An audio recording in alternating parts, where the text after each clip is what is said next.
अस्सलाम वालेकुम दोस्तों, मेरा नाम है तारिक खान। आई होप आप सब खैरियत से होंगे। और आज का जो हमारा टॉपिक है वो है इमरजेंसी प्रोविजन जो हमने लास्ट लेक्चर में पढ़ा था। एक तो आज हम उन इमरजेंसी प्रोविजन को एक रैंडमली एक रिवीजन देंगे। एक बात ये, दूसरी बात हम एमसीक्यूज़ करेंगे, जो भी इंपॉर्टेंट एमसीक्यूज़, क्योंकि यहाँ से अच्छे खासे चांसेस होते हैं क्वेश्चन पुटअप होने के। ख़ास तौर पर जो नेशनल इमरजेंसी है, क्योंकि हमने 3 इमरजेंसीज़ पढ़ी थी। एक तो हमने नेशनल इमरजेंसी, प्रेसिडेंट रूल और फाइनेंशियल इमरजेंसी। ये जो नेशनल इमरजेंसी है, यहाँ से अच्छे खासे चांसेस होते हैं कि यहाँ से एग्जामिनर जो है वो क्वेश्चन पुटअप कर सकता है, क्योंकि अगर इमरजेंसी प्रोविजन से क्वेश्चन आते हैं तो ज़्यादातर नेशनल इमरजेंसी से आते हैं। ठीक, एक बात है। दूसरी बात, ये जो मैंने लास्ट लेक्चर भी लिया था, वहाँ पे भी मैंने आपको कहा था कि इस लेक्चर की पीडीएफ आपको ऐप पे मिलेगी और एमसीक्यूज़ भी वहाँ पे मिलेंगे। तो ये जो टेबल है, इसको आप अच्छे से याद करना। ठीक, कि ग्राउंड्स क्या है, क्लासिफिकेशन क्या है, रिटर्न रिकमेंडेशन जो कैबिनेट की तरफ से आती है वो सिंपल होनी चाहिए या स्पेशल मेजॉरिटी होनी चाहिए। ठीक, और मैंने आपको पहले वाले लेक्चर में स्पेशल मेजॉरिटी का कंसेप्ट भी आपको अच्छे से समझाया था। बट आप वो याद नहीं रखना जो मैंने उसमें कहा था कि स्पेशल मेजॉरिटी, जो मैंने उसमें एग्जांपल आपको दी थी कि अगर यहाँ से इतने मेंबर्स आएंगे फिर 2/3 क्या बनेगा। ठीक, आप वो याद नहीं रखना, आप सिर्फ ये रखना स्पेशल मेजॉरिटी याद। और इसमें क्या क्या होता है कि जो इसमें 2 कंसेप्ट्स मैंने पढ़ाए थे वो याद रखना। ठीक, उसके बाद हमने कॉन्सिक्वेंसेस भी पढ़े थे इनके, कि प्रेसिडेंट रूल जो है उसके कॉन्सिक्वेंसेस क्या है। ठीक, नेशनल इमरजेंसी है उसके कॉन्सिक्वेंसेस क्या है, या फाइनेंशियल इमरजेंसी है उसके कॉन्सिक्वेंसेस जो है वो पहले हम आज डिस्कस करेंगे। उसके बाद हम इन एमसीक्यूज़ को अच्छे से पढ़ेंगे। ठीक,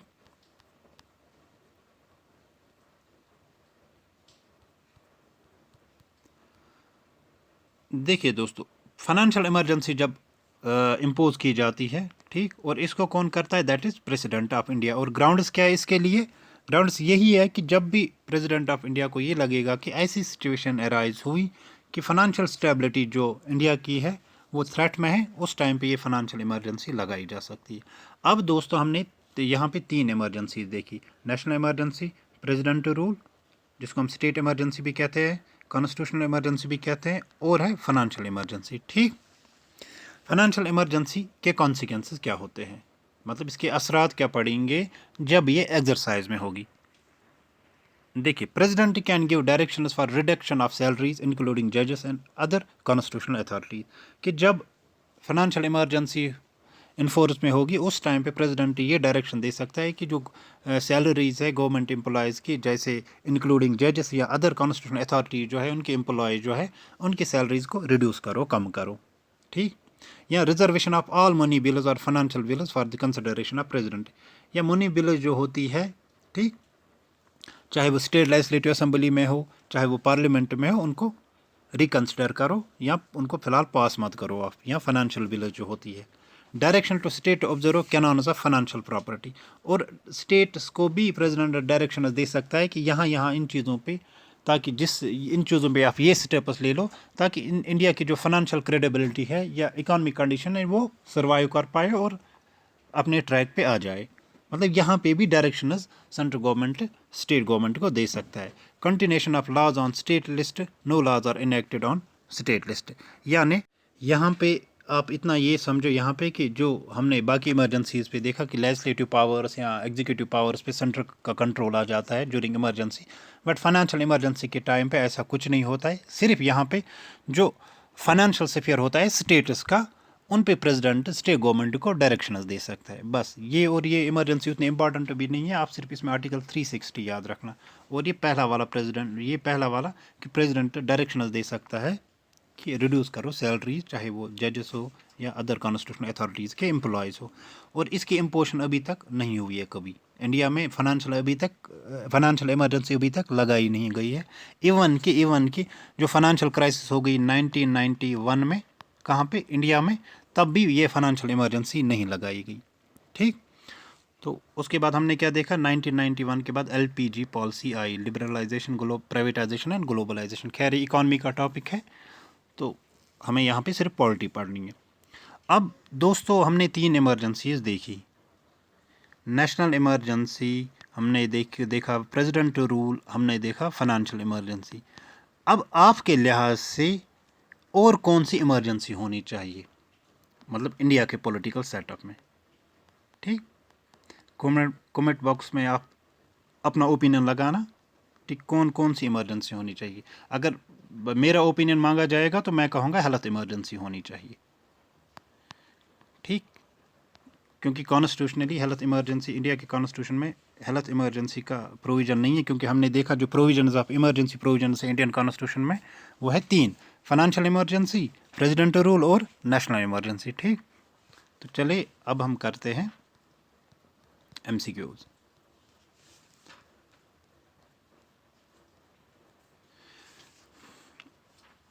पहला MCQ, when was the word armed rebellion added to the constitution to declare a national emergency? मैंने क्या कहा था? मैंने जब आपको एक अमेंडमेंट पढ़ाया था, उस अमेंडमेंट में मैंने कहा था कि एक इंटरनल जो इमरजेंसी जिसको नाम दिया गया था, कि मैंने कहा था कि 2 ग्राउंड्स पे नेशनल इमरजेंसी लग सकती है। एक हो गया एक्सटर्नल एग्रेशन या वार, दूसरा हो गया इंटरनल इमरजेंसी, मतलब इंटरनल डिस्टर्बेंस हो गई इंडिया की टेरिटरी में, इसके बेस पे भी नेशनल इमरजेंसी इम्पोज हो सकती है। और प्रोक्लेम कौन करेगा? प्रेसिडेंट करेगा। कैसे करेगा? एक रिटर्न रिकमेंडेशन आएगी कैबिनेट की तरफ से। क्लियर? अब ये जो इंटरनल इमरजेंसी का कंसेप्ट है, इसको कन्वर्ट किया गया आर्मर्ड रिबिलियन के कंसेप्ट में, और ये किस अमेंडमेंट से होगा, इसका आंसर आपको देना है। तो that is 44th constitution amendment act. तो आंसर इसका क्या आएगा? ए, क्योंकि जब मैंने आपको नेशनल इमरजेंसी पढ़ाई थी उस टाइम मैंने कहा था कि 44th कॉन्स्टिट्यूशन अमेंडमेंट एक्ट से कौन कौन सी चेंजेस हुई। ठीक, यहाँ पे है, देखिए मैंने मेंशन किया है, ये है ना, हाँ, देखिए, the internal disturbance was replaced by armoured rebellion, changes by made by the 44th constitution amendment act. Clear? तो इसका आंसर क्या आएगा? दैट इज ए, आंसर है इसका ए। यहाँ पे भी मैंने ये मेंशन किया है। एक्सप्लेनेशन, इन 1978 44th कॉन्स्टिट्यूशन अमेंडमेंट एक्ट पास किया गया और जिसने इंटरनल डिस्टर्बेंस को रिप्लेस किया आर्मर्ड रिबिलियन में। क्लियर? उसके बाद है question number 2, how soon imposition of national emergency should be approved by the parliament? जब नेशनल इमरजेंसी इम्पोज की गई उसके बाद with in which time period ये जो नेशनल इमरजेंसी है पार्लियामेंट इसको अप्रूव करना चाहिए?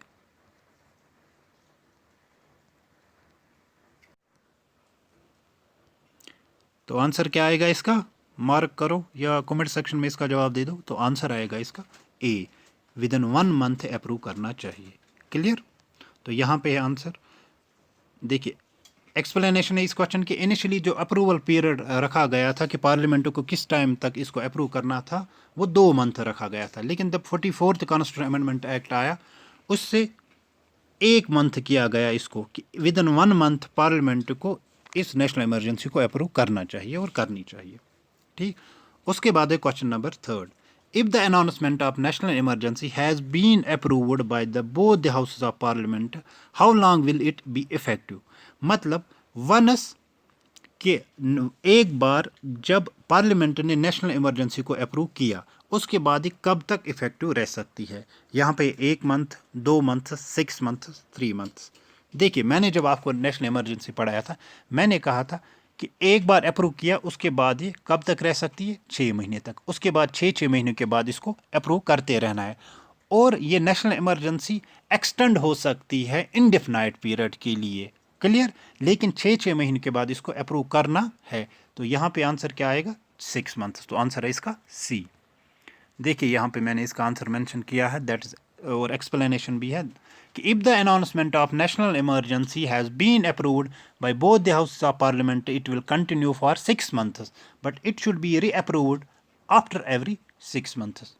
ठीक, 6 महीने तक ये कंटिन्यू करेगी, उसके बाद इसको अप्रूव करना है, उसके बाद फिर 6 महीने तक एक कंटिन्यू करेगी, उसके बाद फिर से 6 महीने तक अप्रूव करना है। मतलब every after 6 months it should be approved. और टाइम पीरियड क्या है इसका? वो है इनडिफिनाइट पीरियड, मतलब अनगिनत टाइम तक ये चल सकती है और पार्लियामेंट को 6 महीने के बाद इसको अप्रूव करते रहना है जब तक सिचुएशन इंडिया में नॉर्मलाइज हो। उसके बाद है which kind of emergency will be imposed in case of war, external aggression and armoured rebellion. अब अगर वार हुआ या एक्सटर्नल एग्रेशन है या आर्मर्ड रिबेलियन है, उस टाइम पे किस तरह की इमरजेंसी लागू की जाएगी। यहाँ पे मैंने आर्टिकल्स मेंशन किए हैं, ना मैंने यहाँ पे नेशनल इमरजेंसी रखा है, ना फाइनेंशियल इमरजेंसी, ना प्रेसिडेंट रूल, क्योंकि मैं चाहता हूँ ये आर्टिकल्स आपको रिमेंबर यहीं पे हो जाए। देखिए आर्टिकल 356 किसके साथ डील करता है, president rule. Article 352 national emergency, article 360 that is financial emergency. ठीक, तो जब इमरजेंसी लगाई जाती है वार के बिना पे, एक्सटर्नल एग्रेशन के बिना पे या आर्मड रिबेलियन के बेसिस पे, उस टाइम पे नेशनल इमरजेंसी लगाई जाती है। और नेशनल इमरजेंसी किस आर्टिकल के तहत हमें आती है, दैट इज आर्टिकल 352। तो आंसर इसका आएगा बी। यहाँ पे भी है, मैंने इसकी एक्सप्लेनेशन ली है, that is national emergency under article 352 is imposed in the situation of war, external attacks या आर्मड अपराइजिंग। क्लियर। उसके बाद है question number 5, which of the following fundamental rights do not gate abolished automatically during national emergency. मतलब जब national emergency लगाई गई उस time पे इनमें से कौन सा फंडामेंटल राइट ऑटोमेटिकली सस्पेंड नहीं होता है या एबोलिश नहीं होता है। डू नॉट यहाँ पे मेंशन है, which of the following fundamental right do not है get abolished automatically during the national emergency. देखिए जब मैंने आपको पढ़ाया था suspension of fundamental rights during national emergency, तो उस टाइम पे मैंने कहा था दो ऐसे राइट्स है जो सस्पेंड कभी नहीं होते। ठीक, तो वो कौन है। देखिए आर्टिकल 19, पहले हम एलिमिनेशन देखेंगे। देखिए आर्टिकल 19 की अगर हम बात करेंगे, ये ऑटोमेटिकली सस्पेंड होता है जब नेशनल इमरजेंसी लगाई जाती है ऑन द ग्राउंड्स ऑफ वार या एक्सटर्नल एग्रेशन। आर्टिकल 20 और 21 ये सस्पेंड नहीं होते। तो आंसर क्या आएगा इसका, both B and C, that is option number D.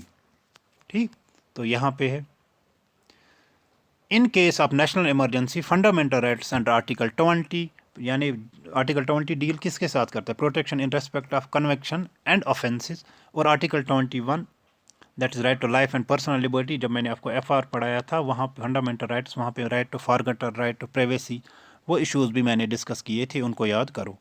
तो ये जो राइट्स दो है दैट इज आर्टिकल 21 एंड 20, ये एबोलिश नहीं होते हैं ऑटोमेटिकली। क्लियर। उसके बाद है question number 6, which of the following statement is true. अब यहाँ पे ध्यान रखना, क्योंकि स्टेटमेंट बेस्ड क्वेश्चन में क्या होता है, क्योंकि अगर मैं वन लाइनर क्वेश्चन लाता यहाँ पे, उसमें डायरेक्टली फैक्ट लाता, तो उसमें हम चीज़ों को डिस्कस नहीं कर पाते और ना ही हम जो हमने इमरजेंसी प्रोविजंस पढ़े हैं वो रिकैप हो जाते। लेकिन ये जो स्टेटमेंट बेस्ड क्वेश्चन है, इनमें क्या होता है, जब इनको हम पढ़ते हैं, डिस्कस करते हैं, तो काफ़ी सारी चीज़ें जो वो फिर से रिकैप हो जाती है। तो ये स्टेटमेंट बेस्ड क्वेश्चन यहाँ पे है। तो अब इसका ध्यान रखना, विच of the following statement is not true, हमेशा मार्क करो जहाँ पे ट्रू होगा नॉट ट्रू होगा। क्योंकि एग्जाम में क्या होता है, हम इसको नहीं समझ पाते, हम कहते हैं कि शायद क्वेश्चन में लिखा गया है ट्रू, तो हम गलत मार्क कर पाते हैं। तो इस क्वेश्चन में ये देखना है हमें, ये जो नीचे स्टेटमेंट 4 दिए गए हैं, इनमें से सही कौन नहीं है, मतलब गलत स्टेटमेंट कौन है। ठीक, पहला statement, the fundamental rights of article 19 are suspended automatically during national emergency declared on the basis of war और एक्सटर्नल एग्रेशन। मतलब जो जब नेशनल इमरजेंसी डिक्लेयर की जाती है ऑन द बेसिस ऑफ वार या एक्सटर्नल एग्रेशन, उस टाइम पे आर्टिकल 19 जो है जिसमें 6 फ्रीडम्स है वो ऑटोमेटिकली सस्पेंड होते हैं। ये मार्क करो, सस्पेंडेड ऑटोमेटिकली। ठीक, उसके बाद है option B, the fundamental rights of article 19, यानी जो 6 फ्रीडम्स है वो सस्पेंड नहीं होते हैं in case of emergency declared on armed rebellion.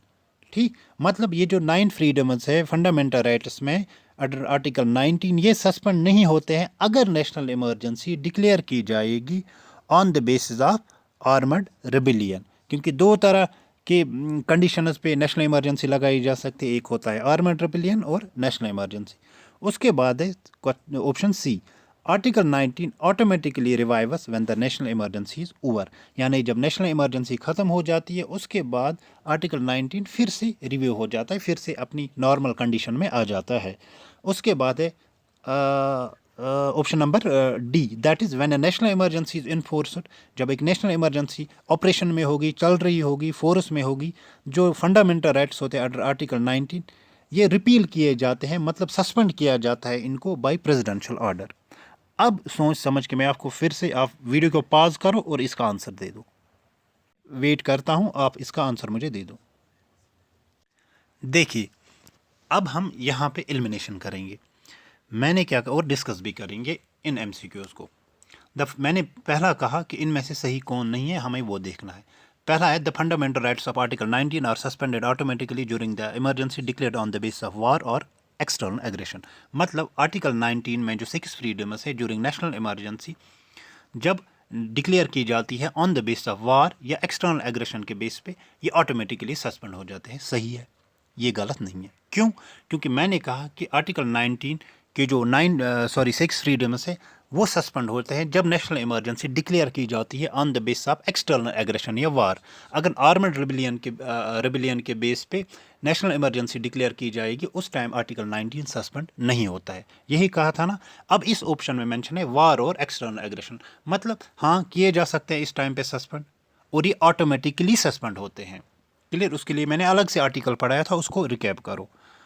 ये सही है। उसके बाद the fundamental rights of article 19 can not be suspended in case of national emergency declared on the base of armed rebellion. सही है, अगर आर्मड रिबिलियन के base पे नेशनल इमरजेंसी डिक्लेयर की गई उस टाइम आर्टिकल 19 सस्पेंड नहीं होता है। ये भी सही है। उसके बाद article 19 automatically revives when the national emergency is over. Obviously जब नेशनल इमरजेंसी ख़त्म हो जाती है तो ये तो अपनी ऑटोमेटिक शेप में फिर से आएगा, और जो लोग हैं, जो सिटीजन्स ऑफ इंडिया है, दे कैन एंजॉय इट, वो अपने राइट्स को एंजॉय कर सकते हैं अंडर आर्टिकल 19। क्लियर? तो ये भी सही है। अब बचा हमारे पास डी। ठीक, तो ओब्वियसली चाहे आपको ये डी पता हो या ना हो तो आंसर यही होगा। When A national emergency is enforce, जब नेशनल इमरजेंसी को इन्फोर्स किया गया, जो फंडामेंटल राइट्स है आर्टिकल 19 में वो रिपील किए जा सकते हैं आफ्टर द प्रेसिडेंशियल ऑर्डर। मतलब कि नेशनल इमरजेंसी जब लगाई गई उसके बाद आर्टिकल 19 में जो 6 फ्रीडम्स है ये ख़त्म होते हैं, लेकिन उसके लिए एक प्रेसिडेंट ऑर्डर निकालता है। नहीं, ये गलत है। ऑर्डर नहीं निकालता है प्रेसिडेंट उस टाइम इन फ्रीडम्स को जो आर्टिकल 19 में है सस्पेंड करने के लिए, बल्कि ये ऑटोमेटिकली हो जाते हैं। ठीक, तो ये गलत है। तो इसका आंसर क्या बनेगा हमारा? डी। ठीक, यानी व्हेन नेशनल इमरजेंसी इन्फोर्स में होती है, जो फंडामेंटल राइट्स अंडर आर्टिकल 19 होते हैं ये ऑटोमेटिकली कैंसिल हो जाते हैं। इसके लिए कोई सेपरेट ऑर्डर नहीं होता है। No separate order is required from the presidential side. Clear? उसके बाद है question number 7, how many times have the national emergency been implemented in India. मैंने आपको अच्छे से पढ़ाया था, जब मैंने नेशनल इमरजेंसी पढ़ाई मैंने वो डेट्स भी आपको बताए थे। ठीक, 3 टाइम्स। क्लियर? आंसर है बी इसका। हाँ, यहाँ पे 3 टाइम्स देखिए, एक 1962 में, 1971 में और 1975 में। और इसके लिए एक कमीशन भी बिठाया गया था जो इंक्वायरी करे कि ये नेशनल इमरजेंसी किन बेस पे लगाई गई थी, उसको याद करो, वो भी मैंने पढ़ाया था। विच of the following is synonym of emergency. मतलब ये जो नीचे ऑप्शंस दिए गए हैं इनमें से सेम कौन है? ठीक है ना, इसमें है ऑल। देखिए, प्रेसिडेंट रूल जब मैंने पढ़ाया था उसको बोलते हैं प्रेसिडेंट रूल भी, उसको बोलते हैं स्टेट इमरजेंसी भी, उसको बोलते हैं कॉन्स्टिट्यूशनल इमरजेंसी में, कॉन्स्टिट्यूशनल इमरजेंसी भी, यानी ऑल। इसका आंसर आएगा डी। हाँ, डी है। President rule is also known as state emergency या कॉन्स्टिट्यूशनल इमरजेंसी, या हम कहेंगे break down of constitution. Break down of constitution हुआ स्टेट में और वहाँ पे रेस्टोर करने के लिए उन चीज़ों को प्रेसिडेंट रूल लगाया जाता है। फिर governor on the behalf of president या सेंट्रल गवर्नमेंट वहाँ पे कैरी करता है एडमिनिस्ट्रेशन। ठीक, and he is assisted by the advisers, chief secretary या बाकी जो ऑफिशियल्स होते हैं as directed by the central government और प्रेसिडेंट ऑफ इंडिया। उसके बाद है question number 9, which of the following is not true. इनमें से सही कौन नहीं है? Part 20 deals with emergency provisions, क्या ये सही है? An emergency converts the federal structure into a unitary one without a formal amendment of the constitution. पहला स्टेटमेंट है जो पार्ट 20 ऑफ इंडियन कॉन्स्टिट्यूशन है, क्योंकि जब मैंने इमरजेंसी प्रोविजंस पढ़ाए थे मैंने वहाँ पे नोटिस में और मैंने मार्क भी किया था कि इमरजेंसी प्रोविजंस किस पार्ट ऑफ इंडियन कॉन्स्टिट्यूशन में आते हैं। क्योंकि देखिए दोस्तों क्या है, अगर हम देखेंगे मोर देन 450 आर्टिकल्स है इंडियन कॉन्स्टिट्यूशन में अप्रॉक्सीमेट, ठीक। और ये जो आर्टिकल्स है इनको डिवाइड किया गया है 25 पार्ट्स में, ठीक। और यानी देखिए सॉरी, ये कॉन्स्टिट्यूशन ऑफ इंडिया है, यानी एक बुक है कॉन्स्टिट्यूशन ऑफ इंडिया है जिसमें रिटर्न है, ये रिटर्न रूल्स है। इनको डिवाइड किया है अप्रॉक्सीमेटली 450 आर्टिकल्स में अप्रॉक्सीमेट, ठीक। उसके बाद इन 450 आर्टिकल्स को डिवाइड किया गया है 25 पार्ट्स में, यानी हमारे पास 25 पार्ट्स हैं इंडियन कॉन्स्टिट्यूशन में। फिर इनको 12 शेड्यूल्स में डिवाइड किया गया है, मतलब प्रीसाइज करके स्ट्रेच करके इनको एक क्लासिफिकेशन की गई है। सॉरी, अब यहाँ पे है क्वेश्चन कि पार्ट 20, क्या पार्ट 20 में इमरजेंसी प्रोविजंस मेंशन है, चाहे नेशनल इमरजेंसी हो, प्रेसिडेंट रूल हो या फाइनेंशियल इमरजेंसी हो। एक है ये, क्या ये सही, इनमें से ट्रू देखना है हमें सही कौन सा है, क्या ये सही है। दूसरा स्टेटमेंट है जो इमरजेंसी प्रोविजंस होते हैं ये कन्वर्ट करते हैं फेडरल स्ट्रक्चर जो इंडिया का होता है उसको ये यूनिटरी फॉर्म में कन्वर्ट करते हैं। क्योंकि मैंने जब ये इमरजेंसी पढ़ाया था पहला लेक्चर, वहाँ पे मैंने इंट्रोडक्शन में कहा था कुछ, तो उसको याद करो, ठीक। तो इसलिए आप सोच समझकर इसका आंसर दे दो। तो इसका आंसर है दोस्तों दैट इज, इसका आंसर है ओनली टू, क्योंकि इमरजेंसी प्रोविजंस कन्वर्ट करते हैं फेडरल स्ट्रक्चर को यूनिटरी वन में। मैंने इसकी पूरी डिटेल में आपको डिटेल्ड में समझाया है पहले लेक्चर में, ठीक। और पार्ट 20 में ये नहीं, ये पार्ट 18 में है इमरजेंसी प्रोविजन, चाहे 352 यानी नेशनल इमरजेंसी हो, ये चाहे प्रेसिडेंट रूल हो, चाहे फाइनेंशियल इमरजेंसी हो, ये उसमें मेंशन है,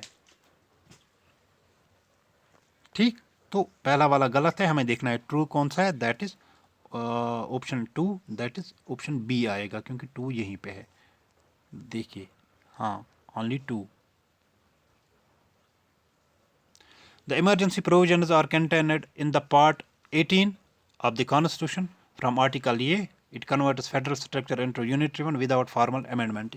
ठीक, दिस काइंड ऑफ ट्रांसफॉर्मेशन जो है ये एक यूनिक फीचर है इंडिया का कंटेक्स्ट में कि इमरजेंसी के टाइम पे यहाँ पे जो federal form of political system जो इंडिया का है, जो फेडरल फॉर्म है, that gets converted into the unitary one.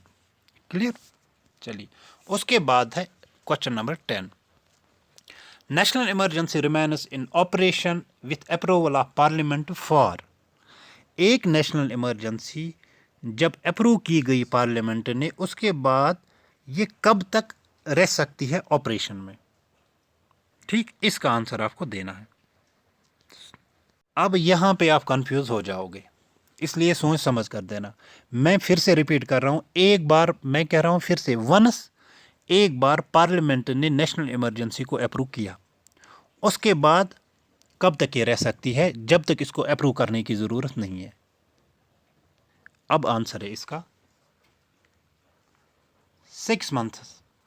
देखिए इनडिफिनाइट पीरियड भी होगा आंसर, लेकिन एक बार अप्रूव की गई उसके बाद 6 महीने तक चल सकती है कि नहीं। फिर 6 महीने के बाद फिर से इसको अप्रूव करना है, फिर 6 महीने के बाद फिर से अप्रूव करना है। इनडिफिनाइट पीरियड तक ये रहेगी नेशनल इमरजेंसी जो रहती है, ये ऑपरेशन में रहती है कब तक, इनडेफिनाइट पीरियड में, मगर इसको रिपीटेड अप्रूवल की ज़रूरत पड़ती है with in after every 6 months, ठीक। 6 महीने के बाद इसको अप्रूव करना है, तो इसलिए एक बार इसको अप्रूव किया गया तो ये मैक्सिमम पीरियड इसका 6 महीने है, ठीक। लेकिन इनडेफिनाइट पीरियड तक ये रह सकती है, लेकिन उसके लिए रिपीटेड अप्रूवल की ज़रूरत पड़ती है, ठीक। तो मैक्सिमम पीरियड है इसका, तो आंसर आएगा इसका C, maximum period that is 6 months. अब यहाँ पे parliamentary approval and duration, the proclamation of national emergency must be approved by both the houses of parliament within 1 month from the date of its issue, ठीक। With in 1 month इसको approve करना है। ये जो original period था वो 2 महीने का था, फिर 44 कॉन्स्टिट्यूशन अमेंडमेंट एक्ट ने उसको रिड्यूस किया 1 मंथ में। If approved by the both the houses of parliament the national emergency continues for 6 months and can be extended to indefinite period with approval of parliament after every 6 month, जो मैंने आपको अभी कहा। ठीक, चलिए every resolution approving, ये detail है यहाँ पे, ये आप पढ़ना फिर खुद। Which of the following is true, इनमें से सही क्या है? Maximum period of president rule is 3 years। ठीक, president rule does not affect fundamental rights of the citizens as opposite to the national emergency. यानी जो प्रेसिडेंट रूल है ये मैक्सिमम पीरियड इसका है 3 years, और प्रेसिडेंट रूल जो है इससे इफेक्ट नहीं पड़ता है किसी भी फंडामेंटल राइट्स पे, जैसे हमने नेशनल इमरजेंसी में देखा उसमें पड़ता है। ठीक, तो आंसर आप देख लो इसका क्या आएगा। तो आंसर क्या आएगा इसका? दैट इज, देखिए मैक्सिमम पीरियड प्रेसिडेंट रूल का 3 years है, सही है। प्रेसिडेंट रूल जो है ये इफेक्ट फंडामेंटल राइट्स को नहीं करता है लेकिन नेशनल इमरजेंसी करती है, ये भी सही है। तो आंसर है बोथ सही है, both 1 and 2, answer both 1 and 2। ठीक, उसके बाद है question number 12, which of the following sentence is are correct. इन सेंटेंस जो नीचे स्टेटमेंट है इनमें से सही कौन है? During national emergency, life of Lok Sabha may be extended for 1 year at a time. At a time 1 year लोक सभा जो इसकी टेन्योर है, जो उसकी टर्म होती है 5 years, उसको एक्सटेंड किया जा सकता है एट अ टाइम 1 year। एक है ये। दूसरा, फंडामेंटल राइट जो अंडर आर्टिकल 19 है वो सस्पेंड हो सकते हैं ओनली जब नेशनल इमरजेंसी डिक्लेयर की जाएगी ऑन द ग्राउंड्स ऑफ वार। ठीक, अब आप सोच के इसका जवाब देना कि इसमें से करेक्ट कौन है। करेक्ट देखना है, नॉट करेक्ट नहीं देखना है। सॉरी, यहाँ पे मैं मार्क करके रखता हूँ।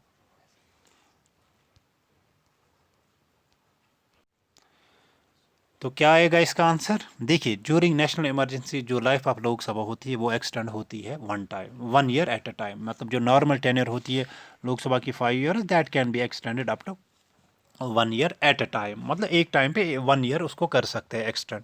ठीक, क्यों?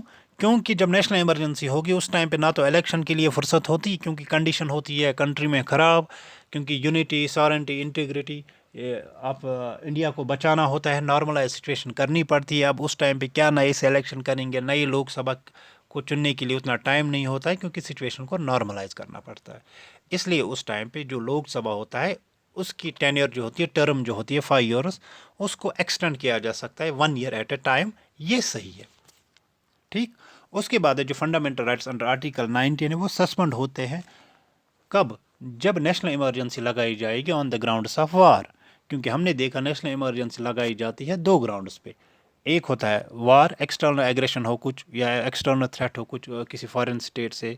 ठीक, और आर्मड रेबेलियन यानी इंटरनल कुछ थ्रेट हो। ठीक, अगर आर्मड रेबेलियन के बेस पे नेशनल इमरजेंसी लगाई गई उस टाइम आर्टिकल 19 में जो 6 फ्रीडम्स है they are not suspended at all. Clear? तो ये भी सही है कि फंडामेंटल राइट जो अंडर आर्टिकल 9 है they can be only suspended when the national emergency को डिक्लेयर किया जाएगा on the grounds of war. तो ये भी सही है। तो आंसर क्या हमारा बनेगा? तो आंसर बनेगा पांडे जी हमारा दैट इज बोथ 1 and 2, दोनों सही है यहाँ पे। क्लियर? चलिए उसके बाद है, देखिए आंसर मैंने हर नेक्स्ट स्लाइड में रखे हैं जो प्रीवियस क्वेश्चन हम पढ़ते हैं यहाँ पे, बोथ 1 and 2।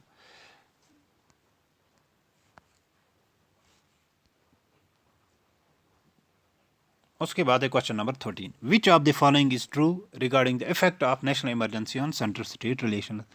इनमें से कहना है कि जो सेंट्रल स्टेट की रिलेशन होती है जब नेशनल इमरजेंसी लगाई जाती है, अब नॉर्मल सिचुएशन क्रिएट हुई और उस सिचुएशन को नॉर्मलाइज करने के लिए सेंट्रल गवर्नमेंट कहीं कदम उठाती है, डायरेक्शनल देती है स्टेट गवर्नमेंट को in executive matters, in legislative matters, in financial matters.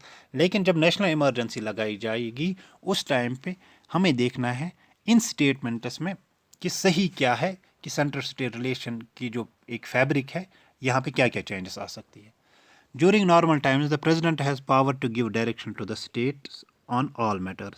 एक नॉर्मल टाइम पे प्रेसिडेंट के पास पावर ये है, मतलब इमरजेंसी नहीं है, नॉर्मल टाइम है, अब प्रेसिडेंट के पास ये पावर है वो डायरेक्शन दे सकता है स्टेट्स को। आप वो किसी भी मैटर पे वो डायरेक्शन दे सकता है स्टेट को कि आपको फलाना फिस्ताना या डिमकाना चीज़ पे ये चीज़ें लानी है, ये ला बनाना है, ये प्रोविज़न ऐड करना है, वहाँ पे स्क्रैप करना है चीज़ों को, यहाँ पे ऐड करना है, वहाँ पे अमेंडमेंट करना है। क्या प्रेसिडेंट स्टेट गवर्नमेंट को नॉर्मल टाइम्स पे ये डायरेक्शंस दे सकता है ऑन ऑल मैटर्स? क्या ये सही है कि गलत?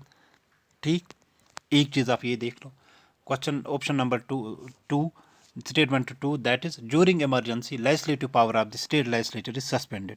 यानी जब इमरजेंसी, नेशनल इमरजेंसी प्रोसेस में है, इन्फोर्स में है, चल रही है, उस टाइम जो लेजिस्लेटिव स्टेट लेजिस्लेचर होता है वो सस्पेंड किया जाता है। क्लियर। दूसरा, during emergency, sorry third one, during emergency the president can issue ordinance on state subject. यानी इमरजेंसी के टाइम, नेशनल इमरजेंसी के टाइम प्रेसिडेंट ऑर्डिनेंस इशू कर सकते। ऑर्डिनेंस क्या होता है दोस्तों? एक्चुअली ऑर्डिनेंस ये होते हैं कि it's a legislative power of president. जब प्रेसिडेंट को लगेगा कि कोई अनफॉर्सिन सर्कमस्टेंस अराइज हुई जहाँ पे पार्लियामेंट इस पे लॉ नहीं बनाता है, तो प्रेसिडेंट उस टाइम पे ऑर्डिनेंस इशू कर सकता है, मतलब प्रेसिडेंट लॉ बना सकता है। इसके लिए अपने एक पैरामीटर्स होते हैं कि प्रेसिडेंट लॉ बना सकता है उन चीज़ों पे जहाँ पे प्रेसिडेंट सेटिस्फाई है कि there needs some sort of provisions and the parliament is not doing that. तो ये लेजिस्लेटिव पावर होता है प्रेसिडेंट का, मतलब ये प्रेसिडेंट के लॉज होते हैं। आप इतना समझो यहाँ पे सिंपल लैंग्वेज में। ड्यूरिंग इमरजेंसी प्रेसिडेंट इशू कर सकता है ऑर्डिनेंस, किनको? स्टेट सब्जेक्ट्स पे बना सकता है अपने ऑर्डिनेंस। ठीक, क्या ये सही है? हमें क्या देखना है यहाँ पे?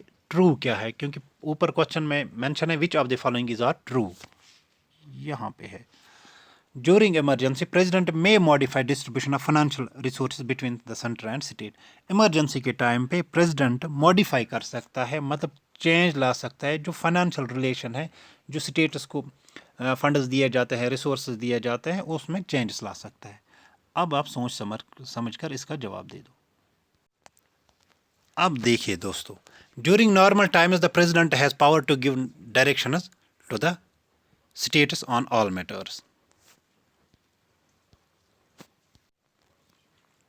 एक तो ये है।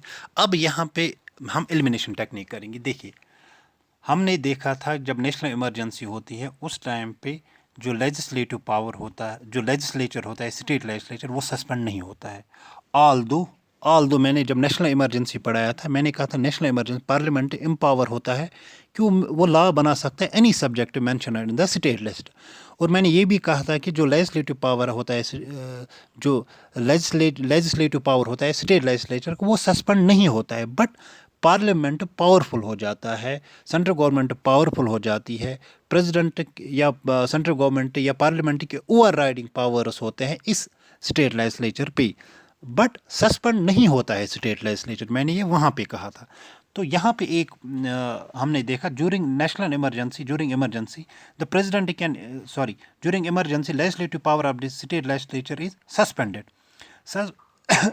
Sorry, during emergency legislative power of state जो होते हैं वो सस्पेंड नहीं होते हैं, ओवर राइडिंग पावर होते हैं पार्लियामेंट को। ना ही स्टेट लेजिस्लेचर सस्पेंड होता है ड्यूरिंग नेशनल इमरजेंसी, और ना ही स्टेट लेजिस्लेचर के पावर्स सस्पेंड होते हैं, बट उन पावर्स पे जो ज़्यादा पावर्स होते हैं वो होते हैं पार्लियामेंट पे, पार्लियामेंट के पास, मतलब ओवर राइडिंग पावर्स होते हैं किसके? पार्लियामेंट के over legislative power of the state legislature, मगर सस्पेंड नहीं होता है legislative power of state legislature. तो ये यहाँ पे गलत है। इसने कहा कि इमरजेंसी के टाइम पे जो पावर ऑफ स्टेट लेजिस्लेचर होता है वो सस्पेंड होता है, ये गलत है, तो ये सही नहीं हो सकता। तो हमारे पास क्या है कि ऑप्शन नंबर 2 ये सही नहीं है। अब ऑप्शन 2 कहाँ पे है? देखिए, डी में भी है, ये भी नहीं आ सकता। अब एलिमिनेट करो, यहाँ पे बी में भी ही, मतलब ऑप्शन बी में भी है 2, तो ये भी नहीं आ सकता। अब हमारे पास है option C and option A. अब यहाँ पे आप देख लो,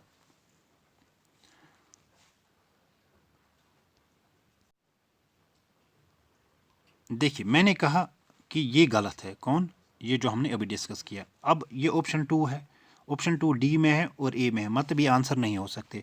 अब हमें देखना है, सॉरी यहाँ पे, हाँ दैट इज़, ये मैंने कहा कि ये गलत है कि लेजिस्लेटिव पावर ऑफ स्टेट जो होता है ऑप्शन नंबर 2 वो सस्पेंड नहीं होते हैं। इसने कहा वो सस्पेंड होते हैं, तो ये गलत है। ठीक, तो ये ऑप्शन 2 है, तो डी में है 2 और बी में है, मतलब या तो ए आंसर होगा या सी होगा। दोस्तों एक चीज़ है, अब अगर आपको नहीं पता है कि ए आएगा सी आएगा, एग्ज़ाम में अगर ऐसी सर्कमस्टेंसेस अराइज हो गई किसी क्वेश्चन में, आपको लगा कि अब रेस्ट ऑफ एक ही ऑप्शन मुझे पता था, 2 तो मैंने एलिमिनेट किए कि बी और डी तो नहीं है, लेकिन अब ए और सी, या तो ए आंसर होगा या तो सी आंसर होगा। अब इनमें से आपको पता नहीं है, इसके जो ये जो दो ऑप्शन है कि ए होगा आंसर कि सी हो गया, अब इन ऑप्शन ने बगावत कर दी, तो आप यहाँ पे एक काम करो, यहाँ पे रिस्क लिया करो, क्योंकि 50-50 हुआ ना, क्योंकि ये 50-50 हुआ। अगर आप यहाँ पे मार्क करोगे 50% चांसेस है कि आपका आंसर सही होगा और 50% प्रोबेबिलिटी यहाँ पे है कि गलत भी होगा। तो यहाँ पे रिस्क लेनी चाहिए, ऐसा क्वेश्चन अटेम्प्ट करना चाहिए जहाँ पे आप दो एलिमिनेट कर पाते हो और एट द सेम टाइम दो में आपको कन्फ्यूजन है कि एक है कि दूसरा है। ऐसे क्वेश्चन को अटेम्प्ट किया करो, ठीक। अब यहाँ पे देखते हैं, अब हमें देखना है ए है या सी है। अब चलते हैं ऑप्शन नंबर फर्स्ट के पास। ड्यूरिंग नॉर्मल टाइम प्रेसिडेंट के पास ये पावर होता है कि वो डायरेक्शन दे सकता है, मतलब डायरेक्शन होता है कि प्रेसिडेंट कहता है किसी गवर्नमेंट को कि आपको ये चीज़ करनी पड़ेगी, डायरेक्शन तो दे सकता है ना प्रेसिडेंट, तो ये सही है। तो फिर है option number 3, during emergency the president can issue ordinances on the state subject, ये भी सही है। इमरजेंसी के टाइम कर सकता है प्रेसिडेंट, तो पावरफुल होता है उस टाइम पे, स्टेट गवर्नमेंट पावरफुल होती है क्योंकि प्रेसिडेंट ही प्रोक्लेम करता है इमरजेंसी, ठीक। और फिर है option number 4, during emergency president may modified distribution of financial resource, हाँ ये भी कर सकता है। तो इसका आंसर आएगा दोस्तों दैट इज 1, 3 एंड 4 इसका आंसर आएगा, that is option number C, ठीक। हालांकि दोस्तों एक चीज़ याद रखना, ये जो मैंने ऑप्शंस बनाए हैं ना यहाँ पे, या ये जो क्वेश्चंस मैंने कुछ क्वेश्चंस कहे, जैसे ये जो मैंने क्वेश्चन नंबर 13 है, ये बहुत ड्राई है मेरे ख्याल से, एज़ पर माय एक्सपीरियंस, कि ऐसे क्वेश्चन एसएसबी में पुटअप नहीं होंगे। अब मैं क्यों ये आपको करवा रहा हूँ, क्योंकि जब हम ये पढ़ते हैं ना तो यहाँ पे बहुत सारी चीज़ों के जो नोट्स होते हैं, मतलब हम कहेंगे कि बहुत सारी चीज़ें खुल जाती है, यहाँ पे हम चीज़ों को अच्छे से डिस्कस कर पाते। अब मैं डायरेक्टली कोई फैक्चुअल क्वेश्चन लगाता वो कहता, यहाँ पे ऐसे क्वेश्चन में एक तो हम फैक्टर्स भी निकाल पाते हैं और चीज़ों को डिस्कस भी करते हैं, और फिर वो इमरजेंसी प्रोविजन जो हमने पढ़े वो रिकैप हो जाती है। तो फिर इससे क्या हो जाता है कि चीज़ें अच्छे से जहन में बैठ जाती हैं इन ए स्टोरी फॉर्म, ठीक। तो इसका आंसर आएगा दोस्तों सी। ये यहाँ पे मैंने इसकी एक्सप्लेनेशन मेंशन की है, ठीक। तो आज के लिए इतना ही दोस्तों, मिलते हैं नेक्स्ट लेक्चर तक। अच्छे से रहो, मज़े से रहो, बिंदास रहो, मेहनत करते रहो, ठीक। हिम्मत मर्दा मदद खुदा, God helpers those who helpers them selves, ठीक। अल्लाह ताला उन्हीं की मदद करता है जो खुद की मदद करते हैं, इसलिए मेहनत करते रहो, ठीक। फिर बाकी डेस्टिनी का भी अपना काम एक होता है, फिर बाकी डेस्टिनी संभालती है जब आप अच्छे से मेहनत करते हो। तो टेक केयर, अपना ख्याल रखो, मिलते हैं नेक्स्ट लेक्चर में, ठीक। अल्लाह हाफिज़।